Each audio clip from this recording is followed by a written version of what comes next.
one of the toughest questions that Samuel's asked that is not tough to him, but tough for me to respond when he asks, like, or talks about what he'll look like us growing up. And nobody, you're not going to look like us growing up. It'll be different.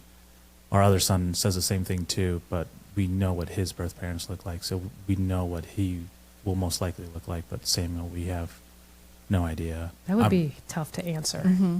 Yeah, like he's like, how tall am I going to be? And I'm like, I don't know, bud. We'll just have to wait to find out. It'll be great. It's going to be a surprise. Yes, it'll all be a surprise, and you're going to be as tall as you need to be. Oh my gosh, yeah, that question would be tough. Because like he's like, well, Dad, you have such dark hair, and we're like, yeah, he does, and you don't, but that's okay. And so we have tons of like books. We've sought out different like children's books about adoptions and how finding stories about families that don't look all the same, and that families can be made up of different things and all of that. So we've really, instilled that since they were babies. We've been reading them books about how families are made differently. They're not all, made the same way, that families can be made in different ways, and that's okay. And it's the love that holds it together, and sometimes you get to choose your family, and that's okay too. So. Yeah. Well, I totally. Yeah, I don't know how I would answer your questions. I'm glad it's you guys and not me. Not that I would. I would probably be as open and as honest as you guys are. I really would, only because of me growing up that way and wanting more and not getting the truth at a young age. But I think for you guys, you guys are.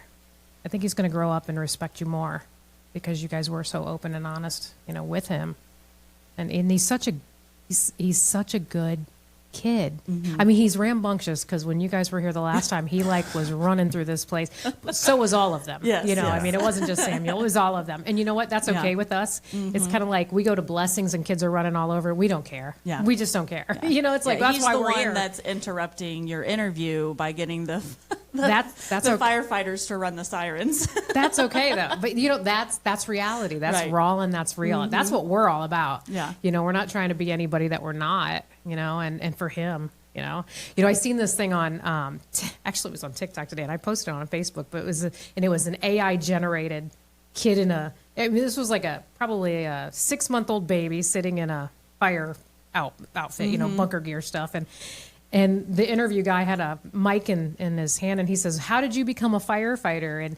And you have to go to Facebook and watch this, because he says, "I was put in a safe haven box, and the rest is history." He was asking how he became a firefighter, and it's like, I was put in a safe haven box, so the rest is history. And I'm like, oh my God, that's going to be one of our kids. I mean, there's so many of our kids that go back to the fire stations, and these kids love the fire trucks. Yes. It's like, I just, and Carmel Fire, bless John Moriarty. If he doesn't get one of his 4 babies to be a firefighter that they've had coming through their box, I don't know.